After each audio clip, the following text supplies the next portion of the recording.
Hello everyone, welcome to Secura webinar. My name is Julia Plivaka. I'm an account manager of Product Manufacturers Group at Secura, and I will be your host for today. Today we'll be talking about risk assessment in the automotive sector. And I would like to introduce our speaker for today, Anna Prudnikova, a senior certification specialist at Secura. This presentation will be followed by a Q&A session, so feel free to send in your questions and we will address them at the end of the webinar. Let's start with a few words about Secura. Secura is a Dutch cybersecurity expert with more than 20 years of experience on the security market. Our approach is to link different cybersecurity standards, metrics, and regulations, certification schemes, and focus on all aspects such as people, processes, and technology. We visualize our services as it's shown on a diagram covering IT, OT, and IoT for different sectors such as public, finance, technology, industrial, and product manufacturers. Anna and I are part of the product manufacturers group, and our services include testing, certification, and evaluation aligned with different internationally recognized standards and regulations for IT and IoT products, medical devices, industrial, and automotive. And now it's time to move to the presentation. Anna, you're welcome to start. Thank you, Julia, for introduction. So yes, my name is Anna, and welcome to today's webinar. So let's take a look at the agenda briefly. So first we will start with taking a look at UNECE and vehicle regulation. Then we are going to talk about the ISO 21434 standard really briefly, and then we are going to make a deep dive into practical approach to risk assessment. We are going to share some tips and tricks on that, and then in the end, as Julia already mentioned, we will have Q&A session. So first of all, let's start with UNECE and vehicle regulation. So first of all, it's important to understand that the current trend of increasing connectivity and the introduction of more complex systems within vehicles led to the fact that there is a need to create regulation for the automotive sector to ensure the security of the connected components and system, and also by that the safety of people. So regulations were introduced by UNECE, and they actually exist for brake system, airbags, lighting, tires, and so on. So the process works in a way that vehicle manufacturers should apply for the type approval in the specific countries. So for example, in the Netherlands, they need to apply for the RTW. Then there was also signed the special agreement between different countries to assure the mutual international recognitions, and this is agreement 1958. Moreover, important to understand that national approval authorities can conduct these assessments themselves, or they can partially rely on the recognized technical services. Also, Secura, for example, is already this kind of a recognized technical services within the Netherlands and also within Cyprus.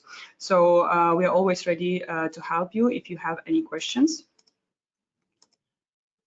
Another important thing to understand that the modern vehicles, they're really heavily connected. So we have all this entertainment, road assistance, maps, software updates, keyless entries, and so on. And also that the vehicles are part of the development IoT. And when we speak about vehicles, of course, we not only speak about the personal cars, but we also speak about trucks, buses, trailers, and so on. But in the past years, the focus was mostly on the functionality rather than security of those vehicles.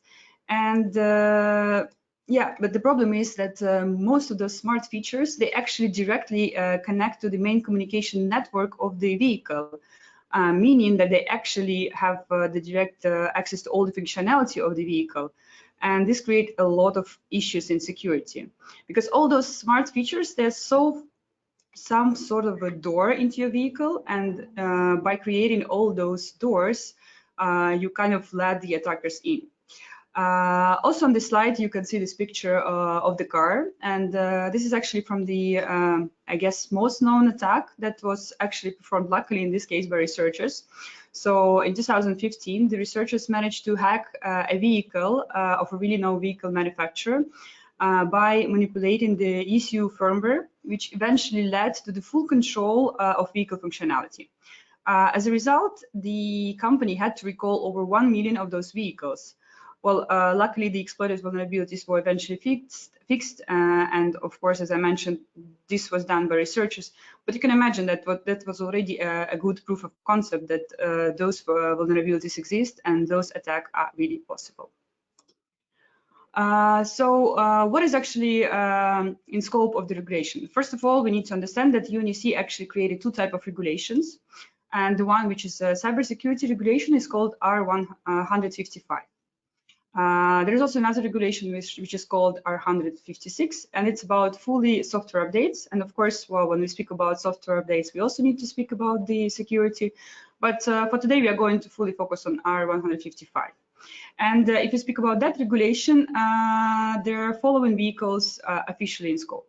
So, of course, vehicles for transport of passengers, vehicle for transport of goods, meaning some trucks, and also the trailers. So, as we can see, pretty much everything which has 4 wheels is in scope of this regulation. Also important thing to understand about the concept of R155, that cybersecurity is not only about the end product. So the whole life cycle of production is essential, because when we speak about the vehicles, we only speak about the development of those vehicles, about the maintenance of the vehicles, but also removal from the service of those vehicles. And actually, what is good about the UNECE cybersecurity regulation, that it actually takes this into account. And in R155, there are 2 main requirements. The first requirements are cybersecurity management system requirements, and another requirements are vehicle type requirements. Since today we are going to speak about the risk assessment, we are going to focus on cybersecurity management system, also called CSMS. So this is the last slide on R155. So more or less, why are we even speaking about risk assessment? Well, risk assessment is a part of the risk management, and risk management is part of CSMS, which are requirements of R155. But what is actually risk management? Well, this is the process for identifying possible security risks to the vehicle as a whole or its systems or components. It's also a process to analyze, rate, and prioritize the identified risks. Also, it's a process to design and security controls and perform testing and validation. And also, in the end, it's a process about the accepting the residual risk. Now let's briefly take a look at the ISO 21434 standard. We actually held a training this week about that as well, and I think we will hold it more, so stay touched. This standard is actually specifically specifically aimed at road vehicles, and it's called cybersecurity engineering. And the purpose of the standard is actually to address the cybersecurity in engineering of so-called electrical and electronic system within road vehicles. So it is also aimed to enable the engineering of the system, to keep it with a state-of-the-art approach, and also to keep up with the evolving attack methods. It's good because it provides the vocabulary, objectives, and requirements and guidelines related to cybersecurity engineering. And this document, as any other standard, pretty much does not prescribe specific technology or solutions related to cybersecurity. There are quite a lot of parts to this standard, but today we are only going to focus on one part, which is called Clause 15. And it's about the threat analysis and risk assessment methods. So let's quickly take a look at that part. So this clause actually describes the methods to determine the extent to which a road user can be impacted by a threat scenario. So these methods and their work products are collectively known as the threat analysis and risk assessment, also called TARA, and are performed from the viewpoint of affected road users. The methods defined in this clause are kind of generic model that can be done one by one. So it actually includes the asset identification, threat scenario identification, impact rating, attack path analyzing, attack feasibility rating, risk value determination, and risk treatment decision. Also, another important thing to understand that risk assessment is not one-time activity. It should and can be implemented in the whole life cycle of the manufacturing and also the usage of the vehicles. So when we speak about all the life cycles parts, we actually speak about the concept phase. And the objectives for the concept phase of the vehicle development is to actually identify the items, well, meaning some components that are used within the vehicles, then also to identify the cybersecurity goals via the risk assessment method, and assign the cybersecurity requirements to achieve those cybersecurity goals. Then when we speak about the next part of the life cycle, it's actually about continual cybersecurity activities. And in this case, we do risk assessment to identify vulnerabilities and manage vulnerabilities. And the last step is actually the final product development. And in this case, the objective of risk assessment would be to identify weaknesses that can be further used to also do the vulnerability analysis. And also those vulnerabilities can be used to perform the vulnerabilities management. In the context of R155, the OEM or original equipment manufacturer actually represent the manufacturers of vehicles, the company that actually produces and puts the final product on the market. There are also two other concepts important to understand. It's a tier 1 supplier and tier 2 supplier. Tier 1 supplier is a supplier that provides its services components directly to a vehicle manufacturer. For example, the manufacturer of the ECU or engine control units. And the tier 2 supplier is actually a supplier that supplies for tier 1 supplier. So when we speak about R155 regulation, it depends on the country in which you want to have your services accredited. But for now, in most cases, it's about OEMs. So for OEMs, the R155 is a mandatory regulation. However, they also rely on the tier 1 suppliers, meaning they also have requirements to make sure that the tier 1 suppliers actually provide secure components. So even though for tier 1 suppliers R155 is not a mandatory regulation, it is also important to make sure that the processes and also the components themselves are secure.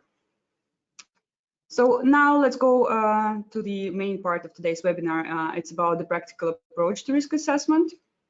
So we saw before why do we need to do it, but then the question is, how do we do it? Well, first of all, we start with the item definition. Well, item definition, as we mentioned before, is more or less the scope of what you want to assess. So an item could be a component or a system of a vehicle, and it could be a single component or a system which contains from multiple components, and some of those components might be also coming from different suppliers. So that's where the whole story of the suppliers come into play. Then the next phase is to do the assets identification, meaning that an asset could be information or the component itself, or for example, the communication protocol. Then the next phase is a threat identification. That's a point where you actually try to think as an attacker and try to think about what a potential way to exploit the vulnerabilities in the system. On the next phase, you do the impact analysis, meaning that you try to assess what is the impact of this threat if it actually happens, if the attacker actually managed to exploit the vulnerability. The next phase is the analysis of the likelihood of this threat occurring, and the final phase is to actually assign the risk rating. So the item definition, as I mentioned before, is more or less to define the items. And again, it could be an application or a system in scope concerning the cybersecurity risks. And for each item, then a deep risk assessment process needs to be performed to actually have the final risk calculation, and in the end to have the decision on the risk treatment. We are going to speak about it a bit later. Another important thing to keep in mind, whether it might potentially impact the vehicle's functioning or process vehicle's data, that is the most important factor that you need to keep in mind when you're thinking about the items.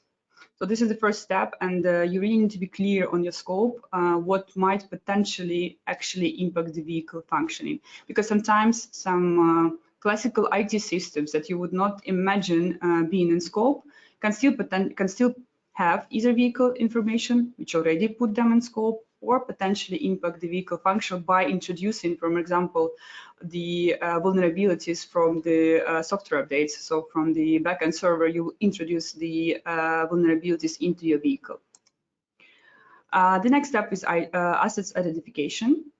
So they actually need to be, so all those assets that you're going to identify, they need to be linked to the previous defined item. And assets are really important components of each defined item, because if you compromise an asset, you can actually compromise the whole item, and in this case, you will result in a security impact, meaning that you will compromise a vehicle or some vehicle's data. And normally, as in classical cybersecurity triad, the assets are analyzed from the perspective of confidentiality, integrity, and availability. And another good example of how to actually identify assets is actually by creating a data flow diagram. And it's actually created to map out the flow of information for any process or system that is part of the item. So on this slide, we see some example of data flow diagram. I will not go into too many details. This is just a classical, let's say, web application. But here you will see that, well, each web application, well, you would say, okay, what are the assets there? But actually, there could be multiple assets depending on how do you want to define them. So in this example, this is a payment system. So for example, if you take a look at the web application part, it already has at least 3 assets in place, which is actually the credit card data, then the user private information, and also user credentials.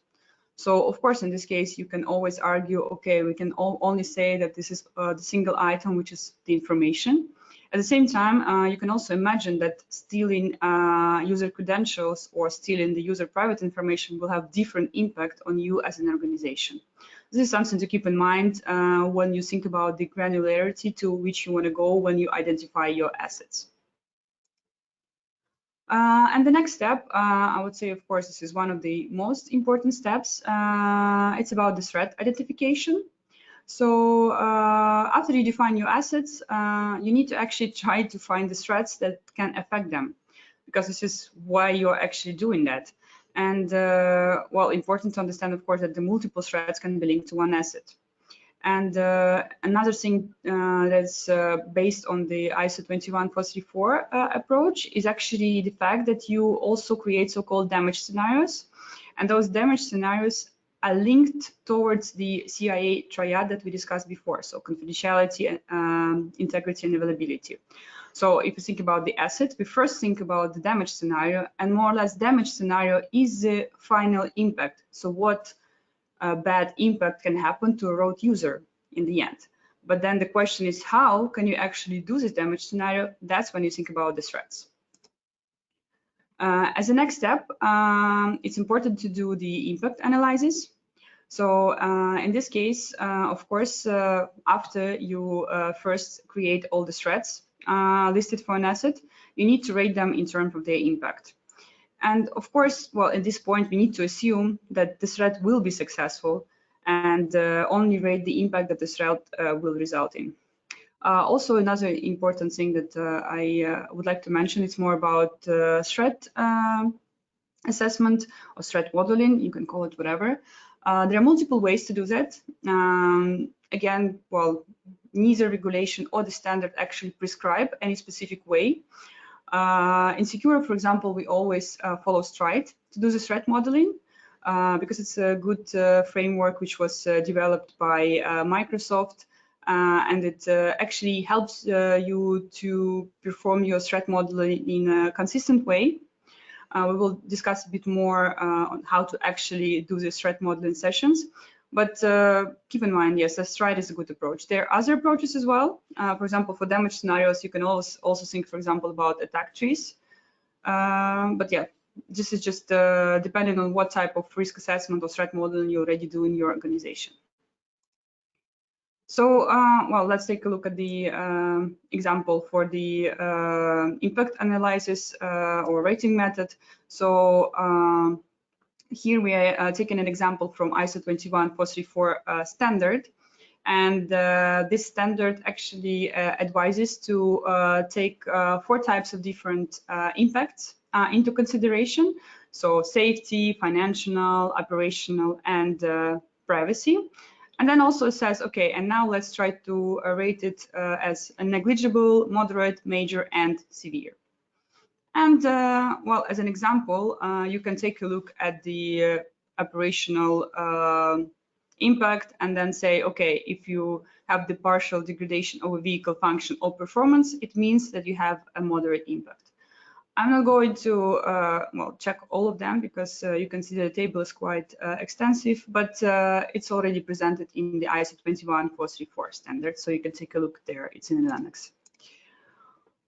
Then one of the last steps of the risk assessment is to identify the likelihood and also to assign the likelihood to each attack path. So it's important to understand what is actually the attack path. Each threat has actually multiple threats, multiple steps to be performed. So when you think about any type of threat, let's take an example of the man-in-the-middle attack. In this case, there are multiple steps in which the attacker can actually do it. So step 1 would be that the attacker is able to tap into the channel between the communication point A and B. Then actually, for example, an attacker is able to analyze the traffic flowing through the channel and identify when data is sent. So it means that he will have some additional information to perform further attack. Or then, when he has this information in place, he can also do multiple steps and actually have different damage scenarios. So, for example, when the attacker detects that the data is sent, he can either block it from reaching the final destination, which will actually lead to a damage scenario of availability, not availability, or basically denial of service. Or he can also just read this data if it's sent into the into not encrypted channel. Overall, it's important to understand that the attack paths basically represent the list of steps. So you just take one by one, and there also can be multiple steps to perform the same attack. And then in the end, each attack path step is rated based on the likelihood criteria. Well, this we already briefly checked, but yeah, you can see here that the attack path, at least for just a simple man-in-the-middle attack, contains at least 4 steps. So then how do we actually rate the likelihood? So again, here we take an example from the ISO 21434 standard.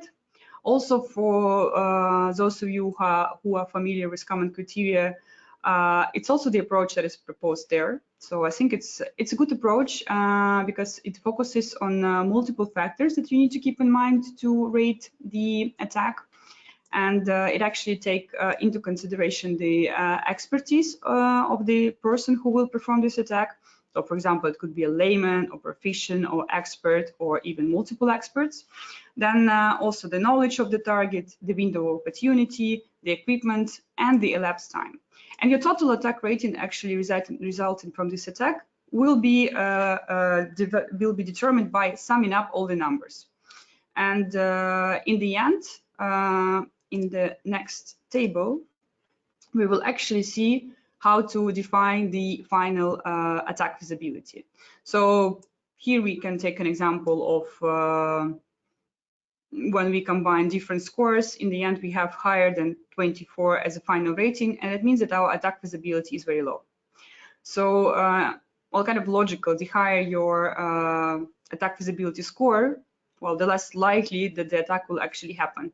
And also another important thing to understand when you categorize your threats, an attacker will always go for the easy target. So if he has an option to exploit the same target in multiple ways, he will always go for the attack with the lowest score possible, because of course they don't want to spend too much effort on that.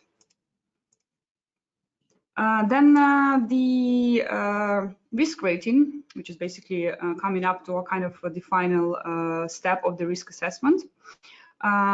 It's about the calculating the total risk associated with the threat that we discussed before. And it only can be done after you have actually impact and likelihood in place. And well, it can be done either based on the formula for connecting impact and likelihood, or actually based on the metrics. So it also depends on what type of risk assessment approach do you implement already in your company. And there is also an interesting tip here that we normally recommend to do. So first of all, do the risk assessment first without the implemented security measures or mitigation, and then further reassess it with taking into consideration mitigations in place. So in the end, it will allow you to see, first of all, whether the measures that you actually implement reduce your risks or not. So it will allow you for a chance to reassess whether your security controls are good enough or not. So yeah, it's not mandatory to do that, because, for example, even if you take a look at the ISO 21434, it doesn't recommend to do that. Still a good thing to keep in mind. Yeah, so as mentioned before, security mitigations need to be discussed. Then if we do it by the approach that we do it twice, of course, new feasibility ratings also need to be taken and need to be calculated based on this security mitigation. And then, yeah, in the end, when you have the initial feasibility rating and the new one, it will actually give you a final result of the total risk associated with the threat. And then here the example of how you can actually rate the risks. So as I mentioned before, it can be done either based on the formula or based on the risk matrix. Probably risk matrix is a more classical approach and also a bit more easier to do. So here, again, some example. For example, we had a threat which has a moderate impact, and also the feasibility rating was very low. So in the end, your risk rating is 1. So if we take a look at the ISO 21434 standard, it actually says that the risk can be from 1 to 5. So this is a risk matrix taken from this standard.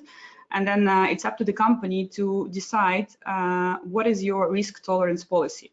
So for each of those risks, you can think about, okay, whether I want to accept the risk or whether I want to treat the risk. And then the risk treatment process is also based on ISO 21434. So you can accept the risk, you can try to mitigate the risk by implementing some security mitigations, or you can also try to transfer the risk, for example, by the means of cybersecurity insurance.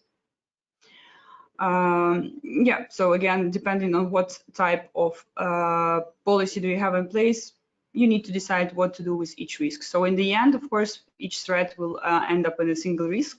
So in the end, you will have the list of those risks, and then you need to understand how to deal with them.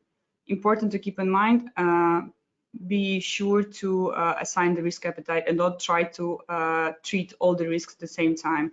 And then, for example, start with saying, we will start with treating all these risks with 4 or 5 at least, and then we will accept everything which is 3, and then in the end, of course, you can start, you can continue with doing the lower risks as well. And then a few slides basically on how to actually do that, because we discussed there are a lot of steps that you need to perform. So first of all, it's really important to do this kind of risk assessment with multiple people with different expertise. So some ideas is solution architect, IT support person, business users, and so on. And also a good way to proceed in this case is to actually arrange multiple workshops with all involved stakeholders. If you're not sure where to start, well, always hire a consultancy company to support you.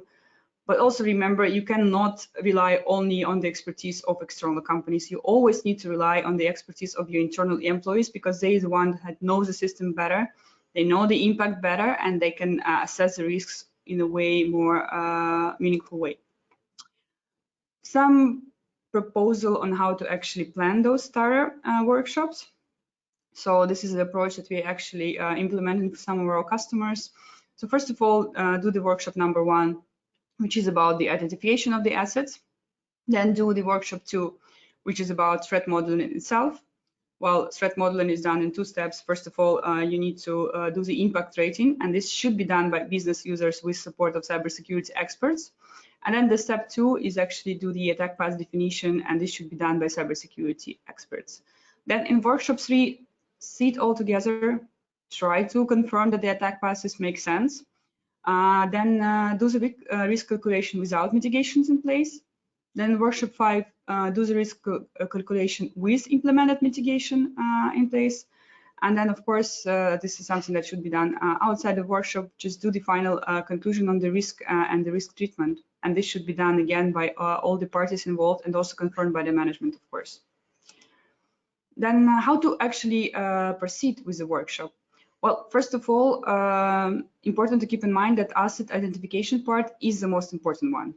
We don't want to miss something that can be very important. Then the creating of the data flow diagram can be a really good opportunity to also detect some misconfiguration or insecure design decisions. So don't miss that step. For each step of the risk assessment, so between all those workshops, do a quick recap of what happens in the previous workshop, because sometimes there is a break in between and then maybe some people already forgot what you were discussing. So start with a quick recap. Then also for each of those workshops, define the clear order of the day and communicate precisely on what you expect from participant as their preparation work. Maybe they need to have some documentation in place. Maybe they need to do a bit of a reading about the system. Maybe they need to check the slides that you prepared for them and so on. And of course, ensure that the right people with right expertise and knowledge are on board. Some last remarks. If you have to do a lot of TARs, and trust me, it might be the case because you might end up with a lot of items or systems that needs to be in place. It's a good idea to define a local library of the attack passes step that you can actually reuse easily with all the associated ratings, remediations, residual ratings, and so on, and also linked to already Annex 5 of R155 threats and generic mitigations. Because when you have to do, for example, 100 TARAs, or meaning 100 risk assessments, in the end, you might identify the fact that you have some inconsistencies in your rating. But if you have this kind of a local library, well, you already agreed on all the steps and all the ratings with all the people, then next time you can reuse it and save some time. And also another important thing to keep in mind when you have different TARAs in place, take time to reflect on the ratings that you defined. It's really easy to define very strong ratings, but if you end up with multiple scopes where you feel you can't do anything anymore to add security, maybe your cybersecurity is weak, or maybe your just criteria was too strict to begin with. So again, take some time, try to redefine. Maybe you will feel that actually you overestimated the impact or, for example, the complexity of those threats. Well, that was it for today. On the website, you can also find some of our white papers about the UNECE regulation R155, also overall R156 as well. It also includes some tips and tricks on the risk assessment. Also check out our upcoming webinars. So in May, we will have another UNECE cybersecurity regulation, but this is specifically tailored for automotive suppliers. And we will also have the psychology and cybersecurity webinar about the addressing the human factor. And now it's time for the Q&A. Yes, thank you very much, Anna, for this nice presentation. We have a couple of questions, and the first one is, do we need to be ISO 21434 certified to be compliant with R155 regulation? Yeah, that's a good question. Actually, we need to keep in mind that overall the regulation R155, as other regulation, it does not mandate you to be standard compliant, any standard. So it's kind of standard independent. At the same time, it's a really good practice to implement ISO 21434 principles, just because there is a really good mapping between those two. Also, an important thing to keep in mind, for example, for suppliers, if they want to show to the original equipment manufacturer that they're actually following the regulation, they can show the certificate. Yeah, thank you. And another question is, what type of expertise of people do you propose to have for the risk assessment workshops? Yeah, That's an important question, because you cannot really do threat modeling with 1 or 2 people. So you always need to make sure that there are multiple people there. Normally, what we propose to have at least 1 architect for the solution or for the system, doesn't really matter. Then at least 1 IT support person who knows the underlying technologies. Then always have somebody from cybersecurity, of course, because, well, people, not everybody, even with IT background, have the cybersecurity background. And also really important to have the business user. So those people can actually rate the impact if something goes wrong more in a clear way. Yeah, thank you. And the last question will be, what are the timelines for when R155 will be actually enforced? Yeah, it's actually quite soon. In some countries, it will be fully implemented, for example, in Japan from 1st of July 2022. So we can imagine in the 2 months from now. In Europe, the first deadline is 1st of July of 2022, but it will only be applicable for new type of vehicles on the market. So if the company develops a new vehicle, they need to make sure that this new vehicle is actually compliant with regulation. However, from 2024, or from 1st of July of 2024, it will be applicable for all the vehicles. So even if you have an old vehicle on the market, you need to make sure that all the processes are compliant with R155. Okay, thank you very much, Anna. That were all the questions for today. And thank you for everyone who attended this webinar. We hope you found it useful, and hope to see you in the next ones. And quickly before you leave, we'll really appreciate if you could fill out our survey form, which will appear on your screen when you log out from the webinar. Thank you again, and have a nice day. Thank you. Bye-bye.